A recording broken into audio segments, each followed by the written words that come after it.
What if you tried buying everything today with silver? Good evening, folks, and welcome back to another episode of Silver Dad Knows. Remember, always live with no edits. If this is your first time here, hit that subscribe button now, as you're going to like what I'm about to say. So, just to begin this evening, I am presenting to you right here a piece that I had actually just purchased recently the other day when I visited a buddy of mine who I used to sell cars for. I didn't go into a backstory there, but I sell cars with this gentleman, and now he works at that coin shop, and he set it up where I could meet the owner. So you could go back, and there's some videos ago, a lot of people were asking questions about his voice because his voice was all like out of whack. He had like some sort of injury, so hopefully the next time I visit him and I buy another piece, which will be soon, his voice will be better and it'll sound much better. But yes, this is the piece right here, 2015 Somali silver elephant. I had actually been eyeing these for years, but I wasn't sure, did I want to go with it? But absolutely happy that I finally made the decision, and I bought it at a bargain price, 39 bucks, barely above spot price. If not, 39 bucks, 40 bucks, that's spot price to me already, the way this economy is. So yes, 1 ounce bullion coin issued as part of the African Wildlife Series, one of the most popular collectible silver coin programs, and this is actually worldwide, okay? These are struck, as you can see, in 0.999 fine silver. It carries a face value of 100 Somali shillings and is produced by the Bavarian State Mint, which is actually in Germany. So many people don't know that. What I love about these, and the reason why I had been eyeing them, is they're actually known for their high quality, So each year in the series features a new design of the African elephant, making these coins especially attractive to both investors and collectors.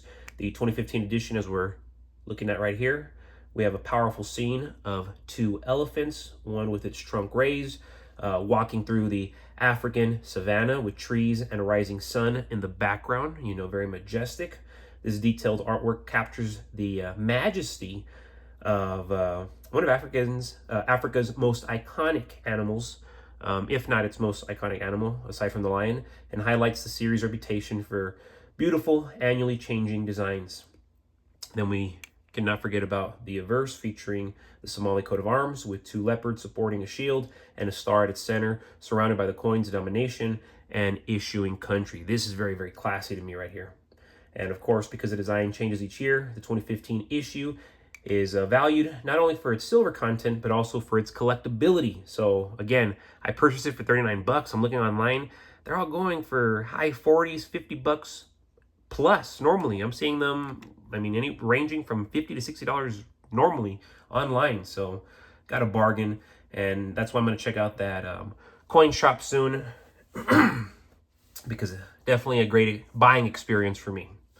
And before we go any further, folks, I want to give a quick shout out. This is to my very loyal subscriber. This is Bill Budden, Old J. The dollar is going to die slowly. When the reserves printed in 2020 run out, they will be forced to print again, and that will help silver surge. Great comment right there coming from Bill Budden, Old J. And I couldn't agree more. It's $1 trillion now every 100 days. This deficit is, it's unbelievable. It's unbelievable where we're at now as a society, as a people, as investors. I've been an investor now for almost a decade, proudly. And it's not a walk in the park, especially with how the economy has shifted from 13, 14 years ago, 15 years ago to now. Night and day. Night and day. And you have your pros, but there are evident cons that affect everybody, and not in good ways. And we know. And that's why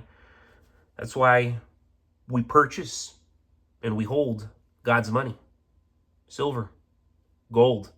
And I would love to buy more gold, but in truth, I can't afford to be throwing 3,400, 3,500 bucks here and there for a gold ounce. I wish I could. I wish I could. Of course, I own gold. That's why I featured gold before here on this channel. But I don't have as much gold as I do silver. Psh, man, if I had as much gold as I own silver, I probably would not work nearly as hard as I do.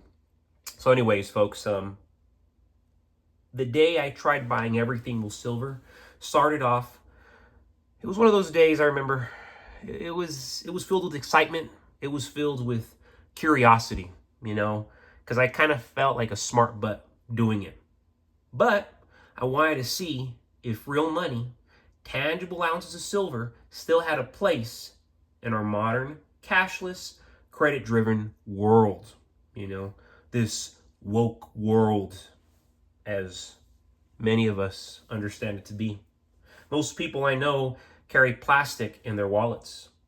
Even if you own American Express, that thing, I mean, it's steel, but it's plastic steel, right? Not precious metals. They got plastic, not precious metals. But silver, we all know it's been money for thousands of years. So anyways, I was determined to test whether it could still buy the basics of everyday life.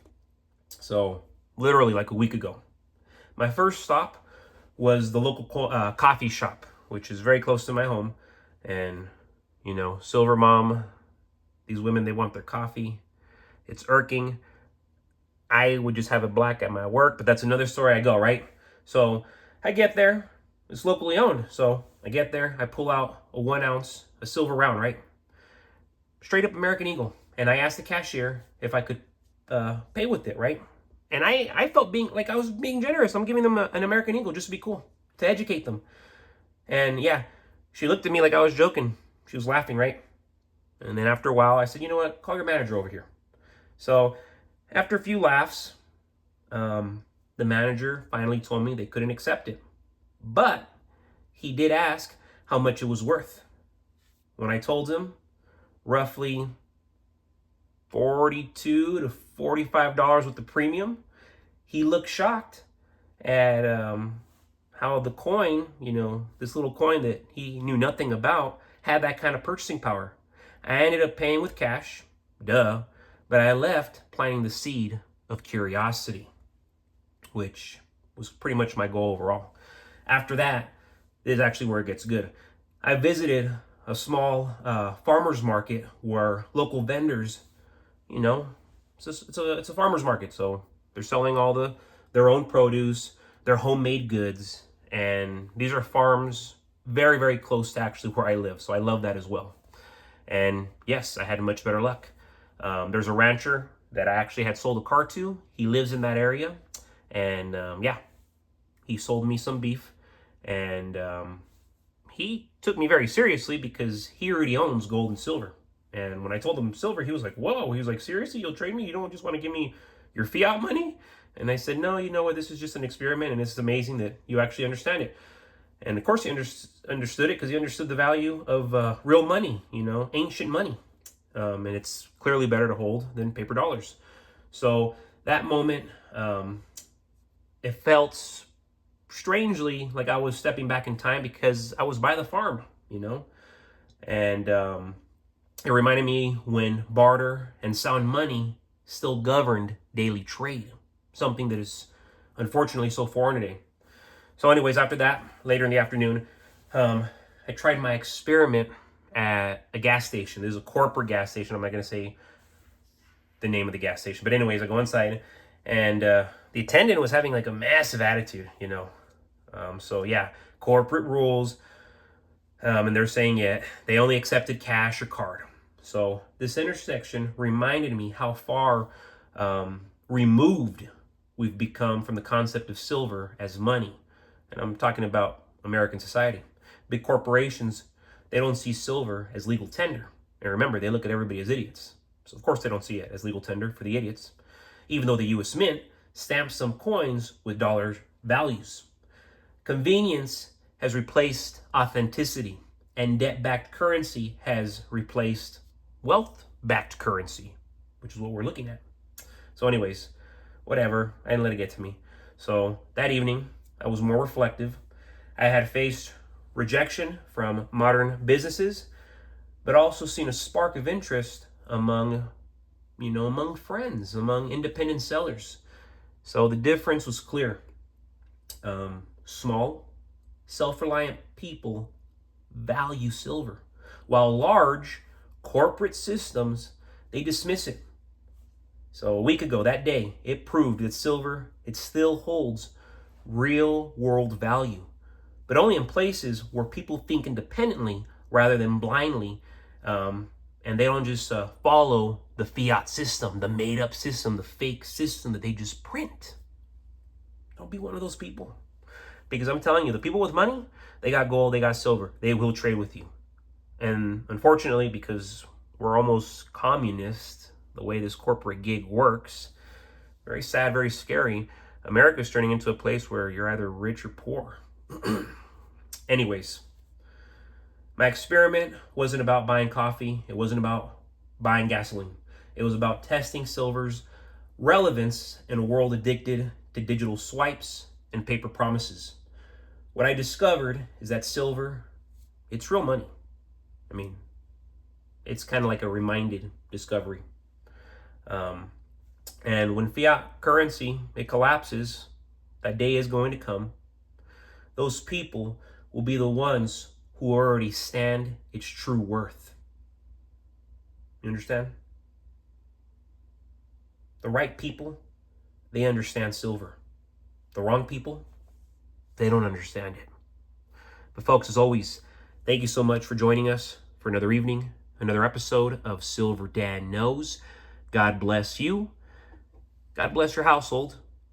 And God bless America.